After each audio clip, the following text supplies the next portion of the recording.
খালেদা জিয়ার শারীরিক অবস্থা সহ সার্বিক পরিস্থিতি জানাবো আপনাদের। এভার কেয়ার হাসপাতালের সামনে থেকে যুক্ত হচ্ছেন সহকর্মী জুম্মাতুল বিদা।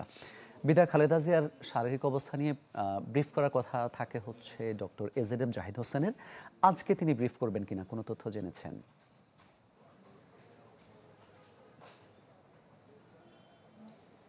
নায়াসিনামাইড ও স্যালিসাইলিক সমৃদ্ধ লিলি ফেস ওয়াশ যা ফেসের ডেড স্কিন সেল দূর করে দেয় দ্বিগুণ ফাস্টার ব্রাইটেনিং। এখন পর্যন্ত আনুষ্ঠানিক সংবাদ সম্মেলন কোনো তথ্য পাওয়া যায়নি। পরিবারের পক্ষ থেকেও এখনো কাউকে দেখতে আসতে আমরা দেখিনি এখানে।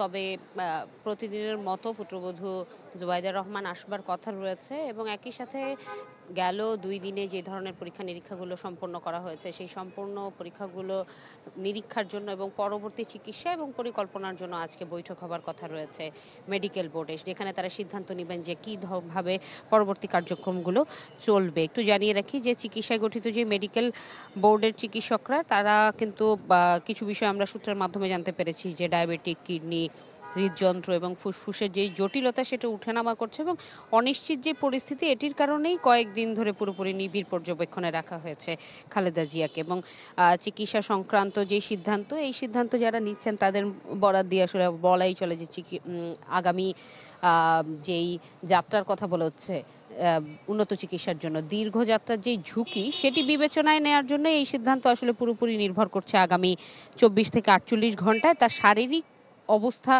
পরিবর্তনের উপর। এবং আসলে শেষ যেই তথ্য সেই অনুযায়ী কোনো ধরনের আসলে এখন পর্যন্ত পরিবর্তন লক্ষ্য করা যায়নি এবং তার যেই ডায়াবেটিকের ওঠানামা, কিডনির কার্যকারিতা ক্ষতিগ্রস্ত হওয়া কিংবা হৃদযন্ত্র সংক্রান্ত যেই জটিলতা, এগুলোর উপর নির্ভর করছে বাংলাদেশে থেকে উন্নত চিকিৎসার জন্য লন্ডন কিংবা অন্য দেশে নিয়ে যাওয়ার জন্য যেই ঝুঁকিটি আসলে তৈরি হবে সেটি উনি আদৌ শারীরিকভাবে নিতে সক্ষম হবেন কিনা। যদি সক্ষম হয় সেক্ষেত্রে মেডিকেল বোর্ডের সিদ্ধান্ত অনুযায়ী তার পরিবার এবং পরিজন দলের পক্ষ থেকে ব্যবস্থা গ্রহণের কথাও আমরা জানতে পেরেছি। এই ছিল আমার কাছে এখান থেকে সর্বশেষ। ধন্যবাদ আপনাকে। বিএনপি চেয়ারপারসন বেগম খালেদা জিয়ার শারীরিক অবস্থার সবশেষ জানাচ্ছিলেন সহকর্মী জুম্মাতুল বিদা।